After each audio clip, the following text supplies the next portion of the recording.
Chanakya institute में अगर और बच्चा सब आबऽ चाहत तऽ केहन जगह छियै हुनका सब लेल? बहुत बढ़िया जगह छियै।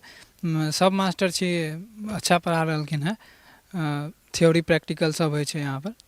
सब चीज बढ़िया से होइ छै। अहाँके कहिया लगलै कि हमरा हॉस्पिटलिटी एंड मैनेजमेंट में जेबाक छै? हमर भाभी के भाई एतऽ से 2020 वाला क्लास केने रहे बैच में, तो वो अभी राजस्थान में छै, तो उनके से इंस्पायर भऽ कऽ हम एलियै। अब हमरा सब स्टूडेंट सब संगे छी और हिनका सबसँ बात करब जे आखिर एहि डिपार्टमेंट में या फिर मैनेजमेंट में हम अपन भविष्य बनाएब, ई कतऽसँ दिमागमे एलनि या की सोचि कऽ एहि तरहक डिपार्टमेंट के चूज केलथि है? की नाम भेलै अहाँके? हमर नाम सुशांत रंजन चौधरी अछि। हम लहरिया सराय डरहार गाँव के छी। बच्चे से रुचि छलै या बाद में ककरो देख कऽ ई मोन भेलै जे नहि हमरा हॉस्पिटलिटी एंड मैनेजमेंट में जेबाक अछि? नहीं, हमरा मतलब बच्चासँ ई इच्छा नहीं छलै। हम बच्चासँ दोसर चीजके मकसदसँ छलियै हन। हमरा गाँवके मतलब हमरा घरके सीनियर छथिन मिस्टर अनिल झा, जे डीन छथिन चाणक्य इंस्टीट्यूटके, ओ हमर भैयारी भेलखिन और हुनके देख कऽ इंस्पायर भेलियै हम कनी मनी। और एहि फील्ड में हम हाँ, एहि फील्ड में हम जाएब। बहुत रास बात हमरा सबमे होइ छै जे एते पढ़ाई लिखाई कऽ कऽ या एते कष्टसँ पढ़ेलियो तऽ खाने बनेबै जाकऽ या इएह करबै होटले में जेबै, तऽ एहि तरहक बात सुनऽ लए भेटलै या कहै छलियै जे हम एहि डिपार्टमेंट में जाएब, हम हॉस्पिटलिटी एंड मैनेजमेंट करब, तऽ ई सुनऽ लए भेटै छलै? अरे मतलब खाना बनेनाइ एगो मकसद छोड़े छै। एहिमे 4 गो मेजर डिपार्टमेंट होइ छै। एगो फ्रंट ऑफिस होइ छै जे गेस्ट के सबसे पहले मतलब देखे के जे अथी फ्रंट पहिल गेस्ट जिनका लग जाइ छथिन ओ फ्रंट ऑफिस छै, ठीक छै। और एफएमबी सर्विस छै, जाहिमे बहुत तरह के फूड सब या खान पान सब जे होइ छै से सर्व कयल जाइ छै।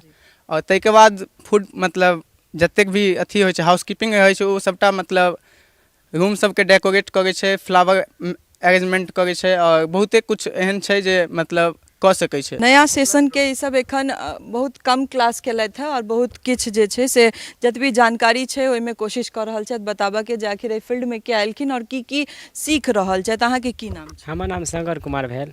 शंकर कुमार भेल। तऽ एहिमे की सब सीखलियै? 2 महीना से जे क्लास भऽ रहल छै, की सब सीखऽ लए भेटलै और की लागि रहल छै जे भविष्य सोचने रहियै जे हॉस्पिटलिटी एंड मैनेजमेंट में जेबै, ओहिके बाद हम कतौ अपना आपके देख रहल छियै, तऽ लागि रहल छै जे हम ओहि रास्ता पर चलि रहल छी? हाँ, हमरा बिल्कुल लागि रहल छै से हम एहि रास्ता पर चलबै। आ हम एहिमे फैमिली सर्विस का चूज केने छियै होटल मैनेजमेंट में। तऽ हमरा एहिमे किएकि बचपनेसँ हमरा छलै अथी मतलब कोनो जे हमरा जे घरमे आबै छै ने अतिथि परिवार सब, तऽ ओकरा हम बढ़िआँ जगह सेवा उवा करै छलियै तब बचपनेसँ जे आबै छलखिन घरमे, जे मेहमान आबै छलखिन हुनका नीकसँ खाना आदर सत्कार करै छलियनि, तऽ अहाँके ई फील्ड बचपनेसँ दिमागमे रहै। तऽ 2 महीनामे की सब सिखलियै ओहिमे? 2 महीनामे हमरा सबके प्रैक्टिकल और थ्योरी दुनू सिखेलकै सर। किछु सीखने हेबै ने जे बतेबनि तऽ भऽ सकै आनो स्टूडेंट सबके एहिमे इंटरेस्ट होनि। हाँ, इंडियन कुजिंग अनेक तरह के कुजिंग सब सिखेलकै सर। क्यूजिन सब सिखलियै। तऽ चलै छी औरो जो स्टूडेंट सब छथि हुनका सबसँ बात करै छी। अहाँके की नाम? हमर नाम राहुल कुमार मंडल भेल। कतऽसँ छी, कोन गाँव? जिला मधुबनी, गाँव बरमोतरा से भेली। बरमोतरासँ। केना सोचलियै जे हमरा हॉस्पिटलिटी एंड मैनेजमेंट में जेबै? हमरा ई चीजके बचपनेसँ शौक छलै और हमर पापा जे छथिन से एक शेफ छथिन, तऽ ई चीजके लिए ई चीज हॉस्पिटलिटी मैनेजमेंट हमर जागरूक भेल, ई चीजमे हम एलियै। पिताजी अहाँके शेफ छथि? हाँ जी बिल्कुल। की सब सीख रहल छी एखन? पिछला 2 महीनामे की सब सिखलियै और केहन लागि रहल है? एतुका जे वातावरण छै, आबि कऽ लागि रहल छै जे हम सही जगह पर आबि गेल? जी बिल्कुल, हम सही जगह पर आयल छियै, कियाकि एतऽ ई चीजमे हम फूड प्रोडक्शन लाइनमे जाय चाहै छी और फूड प्रोडक्शन लाइन हम बहुत कुछ सिखलियै हन, जेना बिरयानी बनेनाइ, cut of fruits, cut of vegetable, ई सब सिखलियै हन।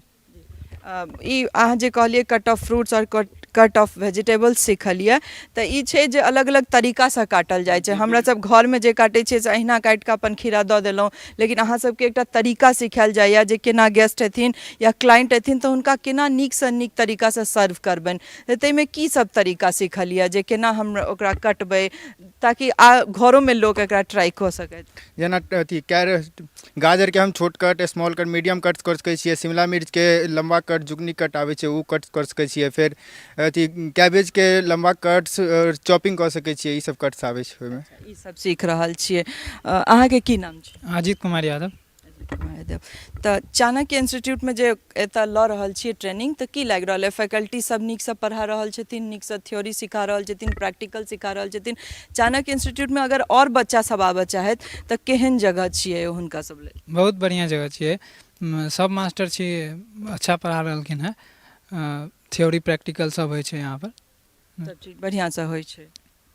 अहाँके कहिया लगले कि हमरा हॉस्पिटलिटी एंड मैनेजमेंट में जेबाक छै? हमर भाभी के भाई एतऽ से 2020 वाला क्लास केने रहे बैच में, तो वो अभी राजस्थान में छे, तो उनके से इंस्पायर भऽ कऽ हम एलियै। अहाँ एलियै कतऽ अपना आपके देखै छियै ई क्लास केला के बाद? की लागैया जे फॉरेनो जा सकै छी या फिर इंडिया में रहबै? की सपना सोचि कऽ आयल छियै एतऽ? बिल्कुल सच नहीं छै कि फॉरेन जेबै। तो देख सकै छियै सबसँ बड़का बात छै कि अपन जगह पर मिथिला में एहन एहन भार उठेनाइ या बीड़ा उठेनाइ अपन सबके शब्द में कहि सकै छी, जे दीपक सर सब अगर एहन विजन लऽ कऽ एहन तरहक सोच लऽ कऽ एतऽ मिथिला में काज कऽ रहल छथि, जे मिथिला में राखि कऽ बच्चा सबके एहि तरहक ट्रेनिंग देबै। शुरुआती दौर में बहुत स्ट्रगल छै, बहुत उतार चढ़ाव छै, कियाकि एतुका बच्चा सबके बहुत रास के चीज के डर होइ छनि इंग्लिश बाजऽसँ या फिर लोक के फेस करऽसँ, लेकिन ओहि सब चीज उतार चढ़ाव के फेस करैत आगू बढ़ैत अगर ई फैकल्टी सब ई कोशिश कऽ रहल छथि जे बच्चा सबके मिथिला में राखि कऽ एहि तरहक ट्रेनिंग दिए, एहि तरहक प्रशिक्षण दिए,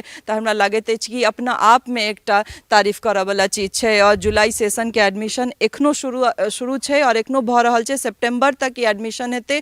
जिनका लागैत अछि कि हॉस्पिटलिटी एंड मैनेजमेंट में अपन कैरियर हम बनायब या हम भविष्य अपन ओहिमे देख रहल छी, हम कतौ मैनेजमेंट सम्हालबै, हम कतौ मैनेजर बनि कऽ रहबै, तऽ ओ आबि कऽ एडमिशन लऽ सकै छी और एतऽ ट्रेनिंग लऽ सकै छी। नीक नीक फैकल्टी छथिन, नीक इंस्टीट्यूट छै, अपना जगह पर दूर नहीं जाय पड़त। और जे अभिभावक सब छथि हुनको सबके लगतनि जे बच्चा हमरा लग में अइ, लग में रहि कऽ पढ़ाई कऽ रहल अछि और अपन भविष्य के तैयार कऽ रहल अछि। टफकॉन XT600 HCR TMT रिवा। पहले भी बोला था, अगर घर को बनाना है एक्स्ट्रा टफ, तो आप भी दिखा सकते अपनी हीरोपंती टफकॉन XT के साथ।